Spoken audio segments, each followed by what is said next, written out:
Are you ready? The Philadelphia Eagles are Super Bowl champions. I was right. Let's go! I'm the best. And here are your hosts, Jessica Town and Rob Landry. You're a jackass. Embrace the madness. What is up, everybody? Welcome to the best time of the year, also known as Dallas Week, here on The Madness. I am one of your hosts, Rob Landry. Along with me, as always, is Jessica Town, but we are secondary today. This is something we wanted to do for a while. I rocked it. I pulled the shirt out today. I said it's time to rock our favorite guy, and he's the biggest Eagles fan there is. And not only that, he is the best Eagles fan there is. And that is our friend, Giovanni. Giovanni, how are you tonight, man? Good. You doing good? Yeah. You've been busy, man. You're all over the place. Yeah. Well, listen, we want to get your take for sure about what's going on with our Philadelphia Eagles. It's been such a crazy year so far. They're 2-4-1, but they are in first place. First place. We got to concentrate on that. Jess, how are you this week? Can't complain. The Eagles won, and then we got stress-free football, and it was good football. It was a really good football day on Sunday. There was a lot of good games on the Sunday night game was good. It went a little long. It was past my bedtime. I was a little sleepy Monday morning, but good football. And the Cowboys lost. The Cowboys are terrible. That's fun for everyone. And not only that, it's been the best week because not only are they terrible, and is there things coming out about the players saying terrible things about their coach, they're just cutting people and trading people away, and they're having the worst week imaginable. They're one game out of first place in division and decided it was sell time. Like the guys that they literally saw, like Everson Griffin, who has been a beast, is gone. And Wow. it's unbelievable what has happened in the NFC East. And apparently, yeah. On Thursday night, after the Eagles, come from behind win. We know you're Carson's biggest fan, man. How'd you feel about that one? I was excited. I called the Carson rushing touchdown. I was excited. He Also was lost Jalen Mills interception as well, by the way. Yep. And the Brandon Graham fumble. All right, so that means before you leave us tonight, we got to get more predictions for what the Eagles are going to do to Dallas. Because I need to get excited now. It's Thursday. The game's only a couple days away, so we're ready to go here. Jess, I want to ask you. So on Thursday night, it was just a weird game. I mean, it was just one of those nights where I think I was more angry through most of that game than I was through any of their losses yet this season. Really. Where was your head, Jess? So watching this Eagles team, there are times when I look at it and I go, I don't even know what else they can do.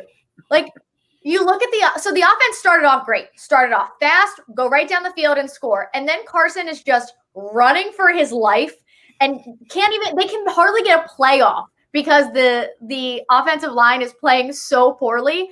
And at that point, I was just like, what do they even do? What do you even do from here? But the X factor, Carson Wentz.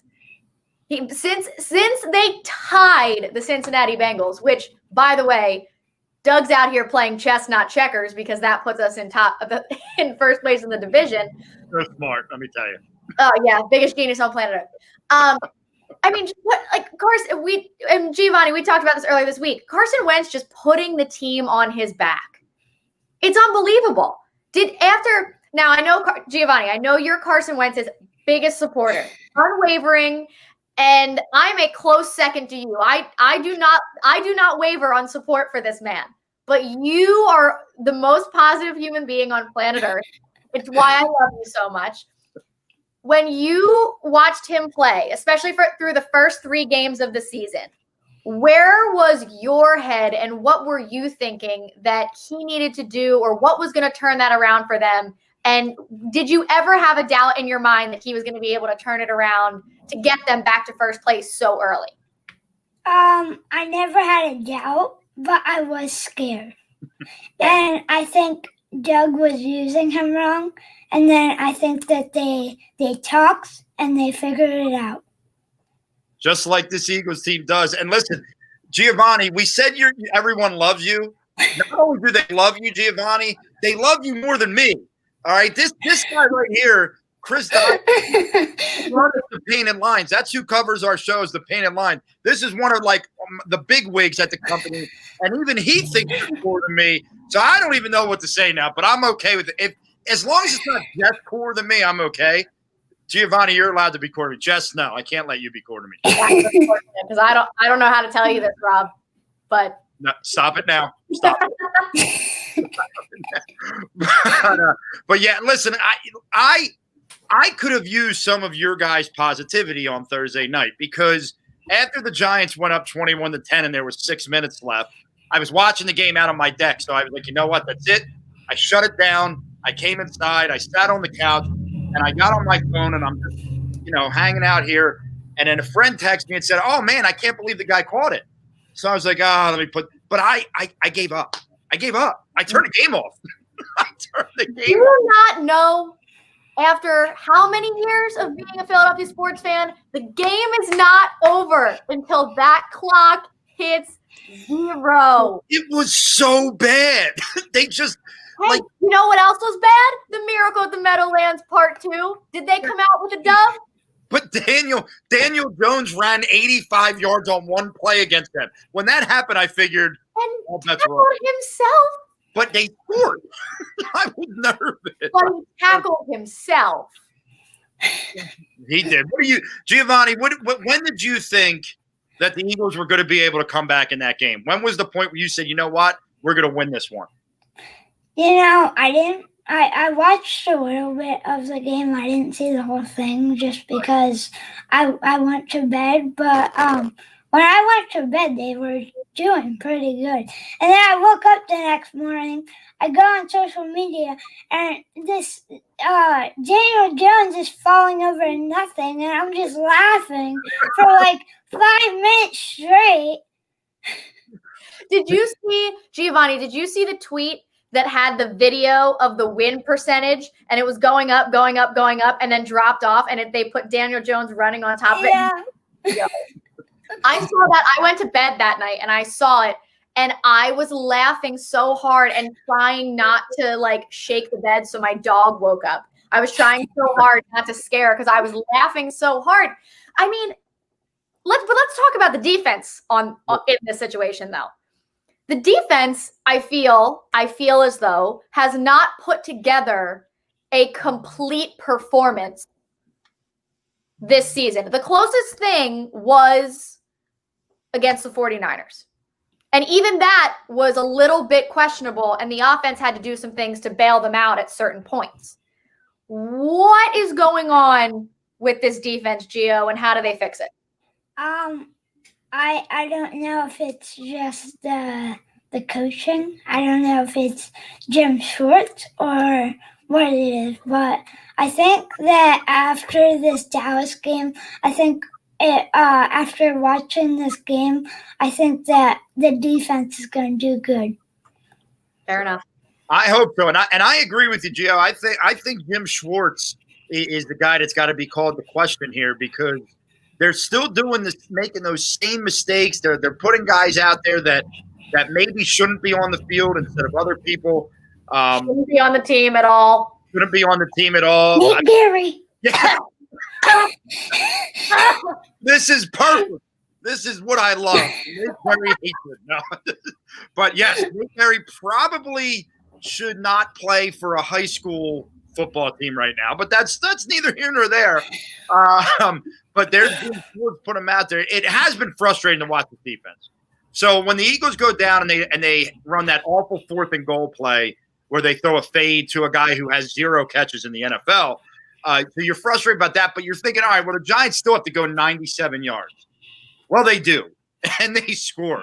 And to me, that was so demoralizing, and that's been the issue with the defense. They've had good moments. They've had good flashes, but they have these demoralizing drives that you just look at and you go, how are we ever going to do anything when the defense continues to give this stuff up.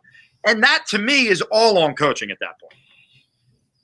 Yeah, I think the Eagles, they put out a pretty poor performance against the Steelers. The defense did.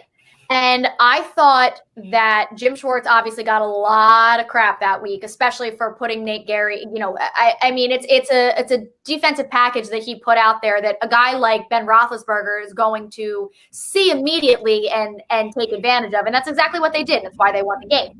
I thought that the next week against the Ravens, I actually thought Jim Schwartz bounced back and had a good week that week. And I thought the defense had a fairly good week.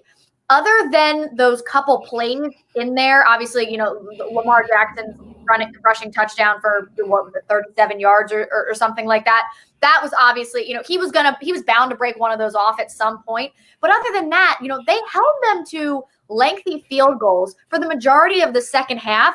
And if you have a kicker that's anyone not named Justin Tucker, there's a chance that some of those don't go in, and they do their job in the second half and allow the offense to get back into it the way they needed to do. But then, they play down to the competition when it comes to a team like the Giants. There's no reason that Daniel Jones should have looked as good as he did at points against guys like Brandon Graham and Fletcher Cox and Javon Hargrave and Derek Barnett and all these guys who had been playing really well. It seemed like they kind of went, we got this, and let it happen in a way. What do you think, Gio?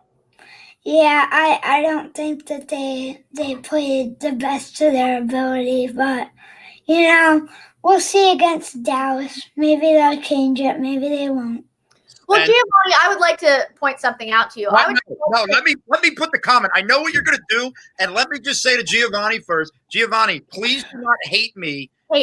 Just tells you what I did. I made a very big mistake in the beginning of the season, Gia, and just did not let me live it down. And neither has one of our big listeners, James Celine, who wanted to give the friendly reminder that at the beginning of the year, the Cowboys. Yeah, you told me about that. I was mad. You already told him, Jess. Unbelievable, Jess. You just throw me under the bus to everybody.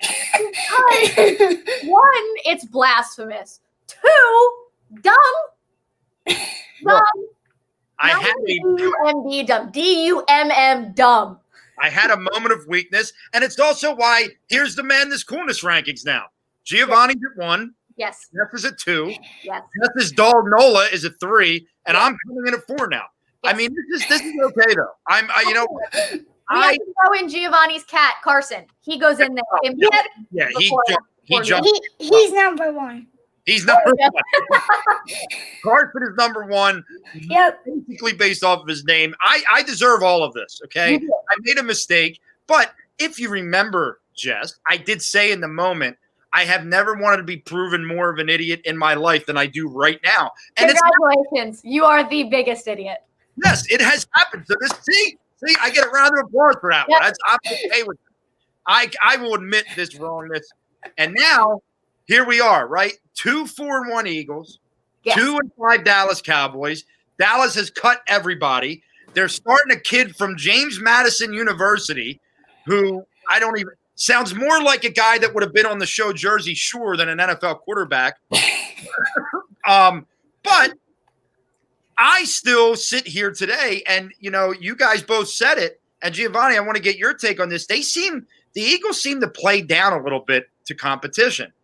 Does that scare you at all going into this game, knowing that everyone thinks the Eagles are just the far better team? Are you nervous, Gio, going into this one? No, not really. Just because they have a quarterback who I don't even know his name. That normally gets us in good places, I think. Yeah.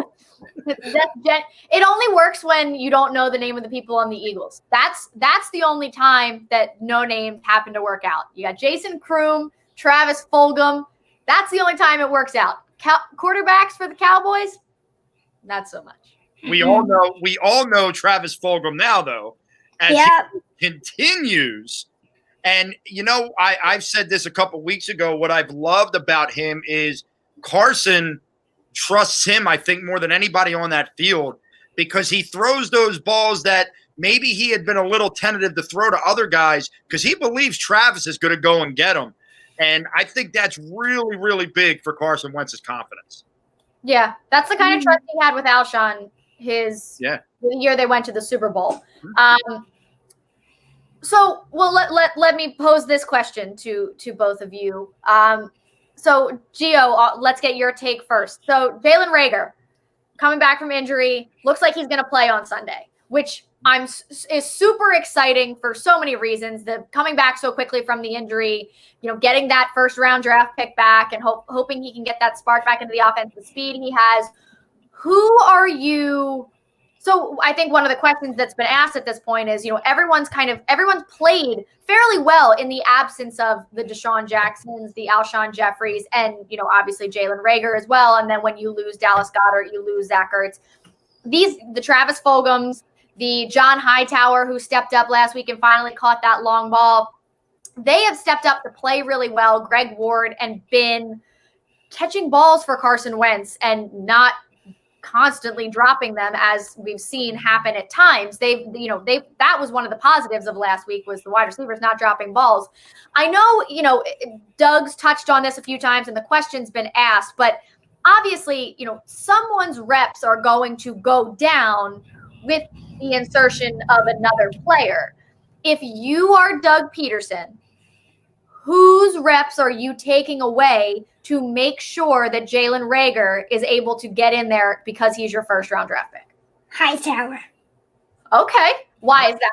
He doesn't make enough plays when he needs to. I like the definitive answer. You didn't hesitate at all. No. That question? I was going to say, he knew that answer before you ever asked the question. He knew what he I know. That's all right, fair enough.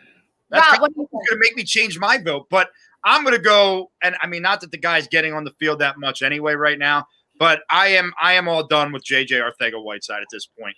And part of that is because of the development of some of these younger guys that we didn't know a lot about. Obviously, Fulgham being one, but Greg Ward has solidified. Someone put it the other day, and I thought it was a great point. Greg Ward is the new reliable Jason Avant. He is the new guy that when you need to down, and he finds that spot in the middle of a defense where you can hit him. And guess what? If that's what Greg Ward is, that is all I need Greg Ward to be. Especially, I am ecstatic. Especially if you're now talking about Travis Fulgham on one side, and then the speed of Jalen Reagor on the other. And then to me, the fourth wide receiver, which until you get your tight ends back is going to have to be used. I'd rather Hightower than Arcega-Whiteside just because he's another stretch the field kind of guy. But I agree with Gio. He's got to catch the ball. He's dropped too many balls this year now, made the big catch the other night. Maybe his confidence starts to roll around. I love the young core at the wide receiver position. I don't know what it means as far as how much success they'll all have this year, but going forward with Carson, it's exciting. It's guys that want to play, that are excited to play. I know that this Deshaun injury was a freak injury. I mean, this one, like I know all the other ones were like, oh man, it's another hand. This one was such a bad injury from the standpoint it was an illegal hit, and you watched his leg roll up the way it did. I mean, it was, and the fact that he asked to go back there for that punt return. So I felt for Deshaun in that moment. Alshon, I don't know. Like it's a foot, that it's a ham. He just doesn't want to play. I mean, it's got to be that Alshon just doesn't want to play at this point, or just. I have no patience for Alshon, and I don't want to see him on the field. Yeah, he doesn't want to play here. So maybe you trade him and you get a conditional 6th or 7th round pick at this point. I don't know, Giovanni. You like all the young receivers? Would you rather see them just play these young guys? Yeah, definitely. And what about the offensive line? So, I mean, we kind of touched on it earlier. Carson's constantly running for his life. And that's because, I mean, right now it's because of injuries, right? Like last week, they ended the game once again with Jason Kelce being the only seasoned starter that was out there with Carson. Lane might try to play through this ankle thing and now the MCL. Jason Peters has been activated off of the IR. What if again, you are Doug Peterson, what decision are you making, and what does your offensive line look like? Do you leave Jordan Mailata at left tackle? Do you move him to right tackle and let Jason Peters go there?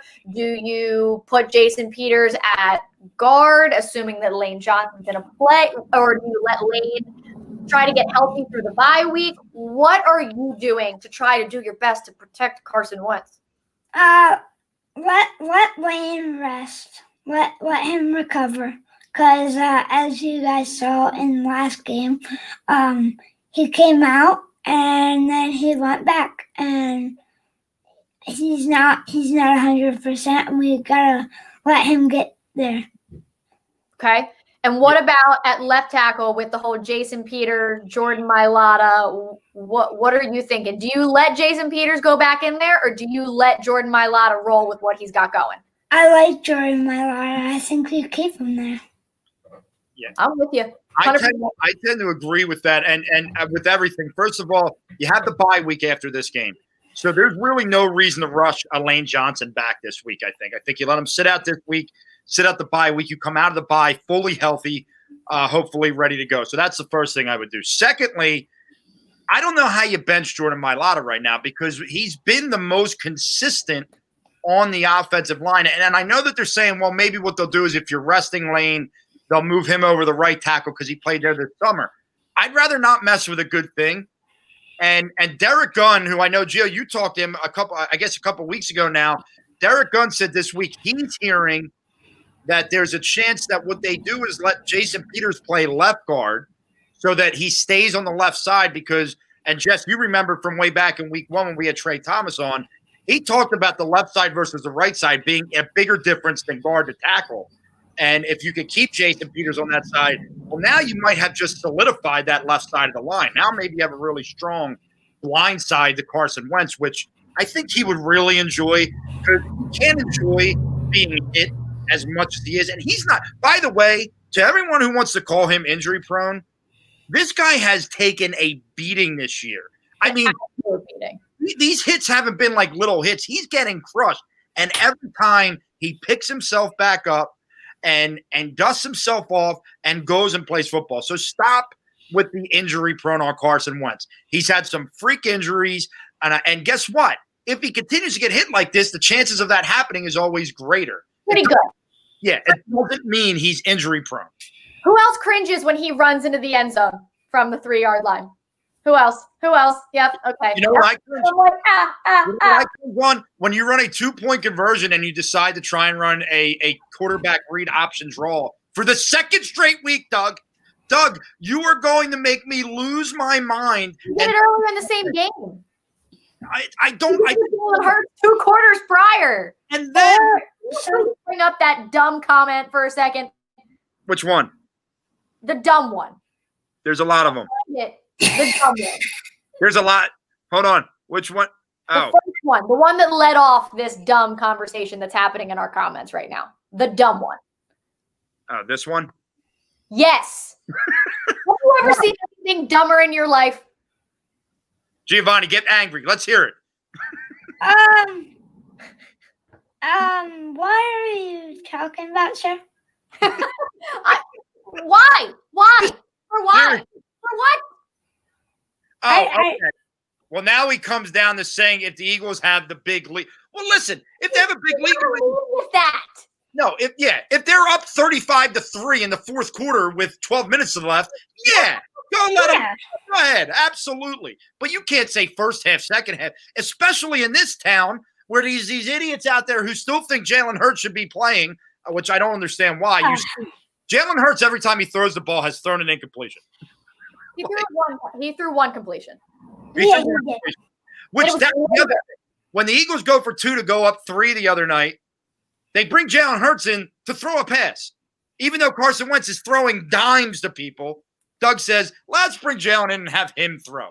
I'm okay with them using Jalen Hurts in that way. I'm okay with them using him for having like just a set package of plays that he runs, but more in that Taysom Hill aspect of he can take it himself, he can hand the ball off, or he can throw the ball. Like when he comes in, we were sitting here. It was the fourth quarter, and I'm sitting there, and I'm like, why are we bringing Jalen Hurts in? So he can pull the ball and run to the left side and get tackled at the line of scrimmage. And then it happened, and he got tackled. He ran to the right side and got tackled at the line of scrimmage. And I'm like, there's no reason that this should happen every single time. Jay, I don't know who's worse with creativity.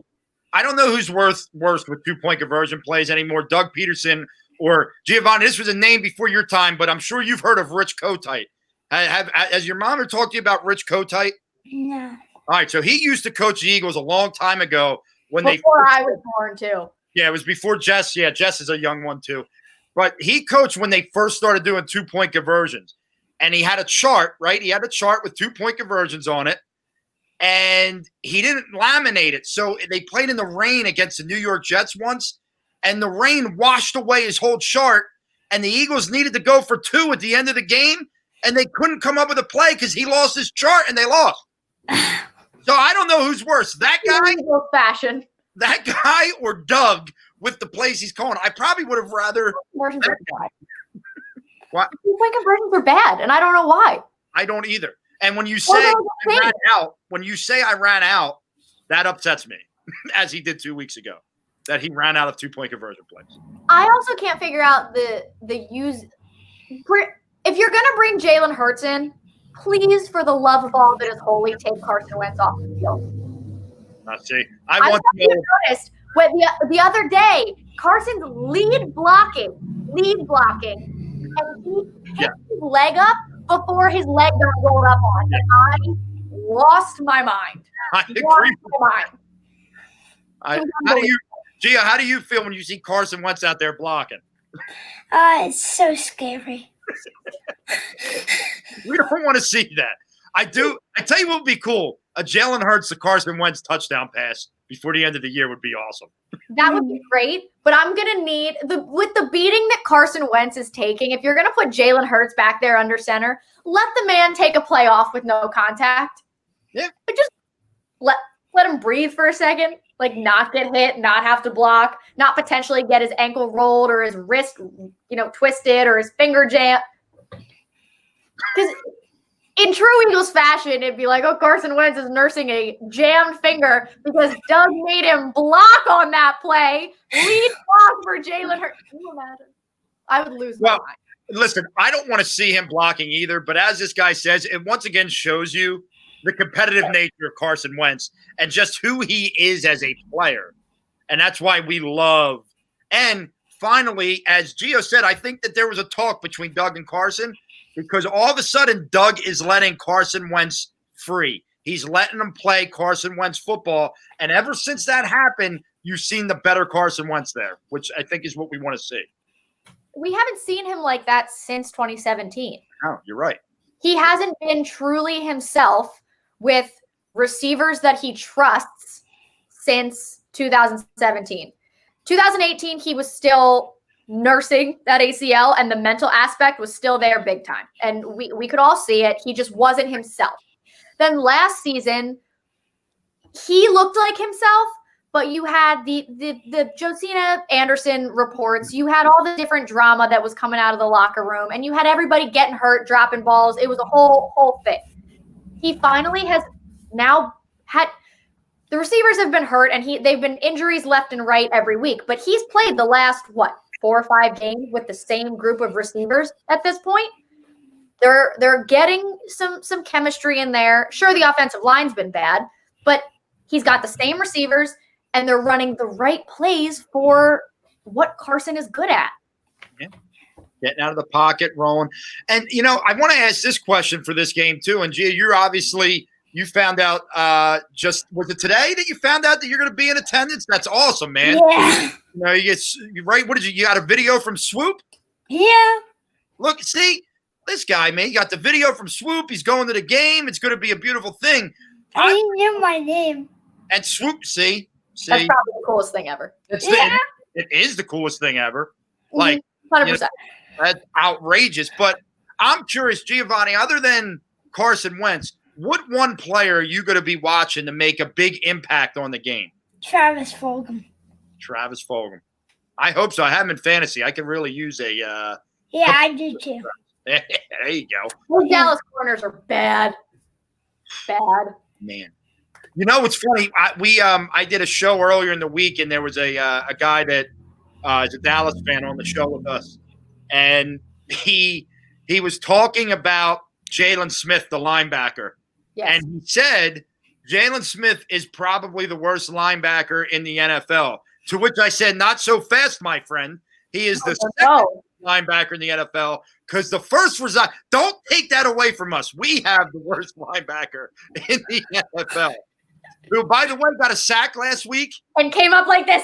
And I'm going to punch you in the face. And I instantly started yelling at the screen, that's the first play you made. Sit down. I was freaking out. I was, and like, I almost feel bad sometimes because it's not all his fault. I don't feel bad at all. Wow. Oh, I like it. No, but Giovanni, he's an adult, right? He plays professional football. If you're going to be on the field, you got to go make plays. And if you're not making plays, and you got to deal with people, bad mouthing you. Yeah. He's like a really good fifth linebacker on a team. But for some reason, he's the Eagles' number one linebacker. On the Arena Football League team? What team is he fifth linebacker? One that values linebackers about the same as the I have a feeling we all would play linebacker better than Nate Gary. I absolutely would play linebacker. You put your name out there to be on the team this week. I would play better linebacker in a wheelchair than him.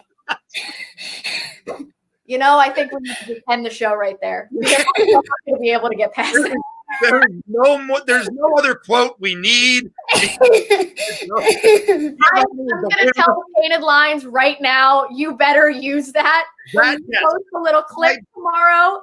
You're watching. That's our promo clip forever. I don't even matter. There it is. Yeah. There it is. Bryant Baker, another leader. He said it. Theo's spitting facts. Bryant, make sure Dives knows that is our promo clip all week long. Yeah. Yeah. I wish the Eagles valued linebackers at all. They don't. They never have. They never have. They didn't under Andy Reid. They got lucky with Trott, right? But when Trott left, remember it was Barry Gardner, and then it was Mark Semino. Mark Semino was the original Nate Gary for me. I did not, and I stood on an elevator with Mark Semino, and I was about 6 inches bigger than him. And I am not athletic at all, but I'm thinking, if this guy can do it, I can. What the worst part about it is? Did you watch DK Metcalf on Sunday Night Football this week? Why do you keep bringing that name up? I don't want to think about it anymore. Because DK could quite literally solve our problems at receiver and linebacker at the same time. What DK Metcalf did, what he has done is he has taken every Eagles fan's soul and crushed it because we have JJ Arcega-Whiteside and we should have DK Metcalf. DK Metcalf somehow controls my life and my emotions from Seattle. I just want to go 1 week without and look at what DK Metcalf did this week. I would just love to go 1 week without that, and I don't think that's possible. Could you imagine DK Metcalf, Travis Fulgham, and Jalen Reagor as your three wide receivers? What could have been? I don't mean to depress everybody on a happy Dallas week. Well, you already did. I did. You brought everyone down. Thank you. Yeah. Down. I'm just ruining everything. All right. Well, so the Cowboys flew all the way to Washington, D.C. to kick a field goal and miss another one. Speaking of do they fly all the way up to Philadelphia just to kick a field goal and miss a couple too? Yep. That's it. Well, I want to know, Giovanni, what do you think the final score of this one's going to be? 27-6. 27. I like it. 27-6. I like what Jess, you seem perplexed, Jess. No, I just want to, and that's a touchdown and a missed extra point, right? Yeah. Okay. I wanted to make sure because I remember I asked that question the other day. Couldn't remember. If we're talking about missed kicks, we might need to start talking about our guy. And it hurts me because I'm a big Jake Elliott fan, but I firmly believe Jake Elliott spurred the Super Bowl run. Yeah. Wholeheartedly believe that's solely on Jake Elliott, who spearheaded that in the right direction. But he is you talk about a kicker battling a confidence issue right now. When you're pushing 27 yarders or whatever it was the other night, that could have cost them the game. I mean, could have. I was sitting at home and I was watching him walk out there, and I thought to myself, he's going to miss this. And I didn't say it out loud because I didn't want to say it out loud and put that out there in the universe. And then he missed it, and I was like, That's your fault, Jess. So now we know, Gio, it wasn't Jake Elliott's fault. Jess thought it. She put I'll take responsibility. They won the game, so I can take responsibility for it without being hated all the way. Yeah. All right. Well, so Gio's got a 27-6. Jess, you want to give us your prediction now, or what are you thinking? I'm trying to remember what my prediction was. See, this is what happens, Jess. When you guys are as busy as you two, you probably forget your predictions. Wasn't it like 31-3? It was something of that nature. 30. 31-14, I think. Yeah, it was. we'll go with that. 31-14. I think it was something of that nature. Or 30-10. One of those two. Well, somewhere in between there. A lot. It was somewhere in there. A lot to a little. The Eagles with the a lot. That's Yeah. With the a lot. Yes. Yeah. Listen, I think the Eagles win. I think they win pretty big. I will say this. Eagles fans, if it's ugly early, breathe. Yeah. Let this game kind of unfold because, when you have a game like this, you don't know what the other team's going to bring. You don't know if the Eagles are going to be up immediately, although I think we all agree they need to be up immediately. There would be no better game for me if the Eagles come out and score 3 touchdowns in the first 3 drives and are up 21-3, and we're just sitting back enjoying our Sunday night football. But I think it'll be – It's supposed to rain on Sunday. Oh, yeah.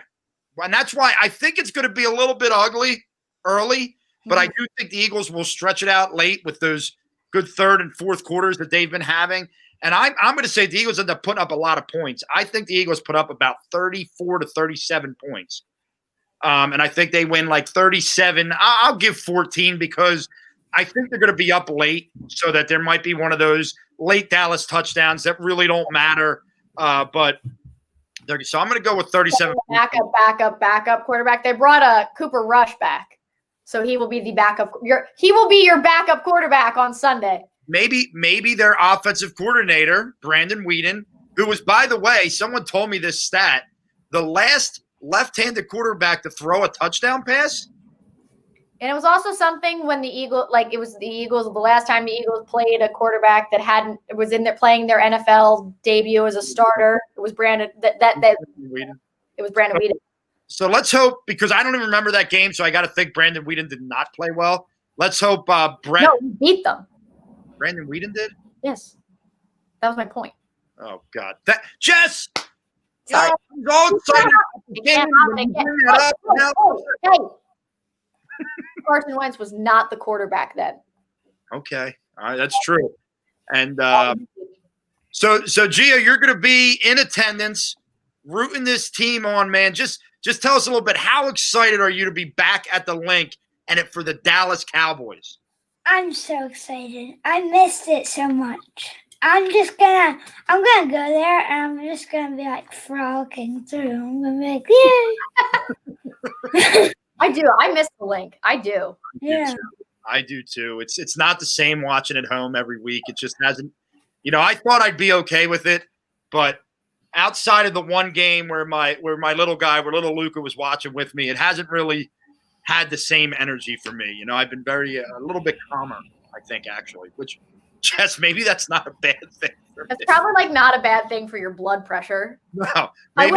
I will say that is true. My blood pressure has been much better through this football season. Not great because they have done some very poor things, but it's not as much as it is there. I can't scream like a psycho like I do at Lincoln Financial Field. I have a voice Monday mornings. That's new. Never. That's always exciting as well. Yeah, nice to have a voice.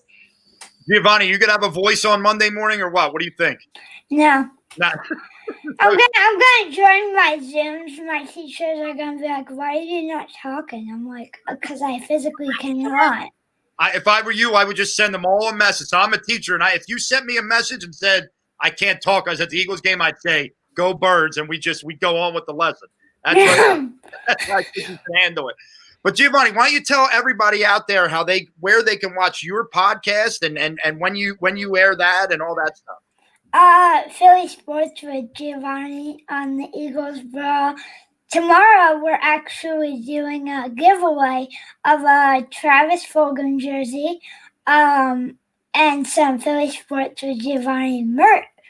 So you can think of some questions and ask them, and whoever has the best questions, you win. So wait, can I call in and win some of this merch? Yeah. Oh, that's it. All right, Jess, you're not allowed. Jess, you stay out of this, Jess. This is not for you. This is for me. Fine. I'll just go buy my own. Where can we buy the merch? That's another good question. I forget where it is. It's like the Eagles Brawl shop. The Eagles Brawl shop. But we got to get all that. Giovanni, we are so happy that you came on with us tonight, man, and hung out with us for a little bit. And listen, you got to go be loud enough for all three of us on Sunday in that stadium, all right? Yep, I will. All right, Giovanni. And Jess, do you want to plug anything here? Babes on Broad pregame live on Sunday. Be there. I don't know what time it'll be yet. We haven't gotten that far. I'll be there. I will come on just so that you and Sam can ridicule me publicly. Oh, okay. Awesome. I will call in or whatever it takes. I will get on there so you can ridicule me, and that's fine. Yeah. I love being ridiculed anymore. I like that plan. Kind of my job. Yeah. You know. I don't think I tweeted about it, and you definitely didn't get enough public humiliation. So But that's right, because then Dives tweeted about it this week. Literally, somebody new is tweeting about it every week right now. That's because it's shameful. And I've become numb to it. Like, I'm just going, this is okay. Like, this is what needs to happen.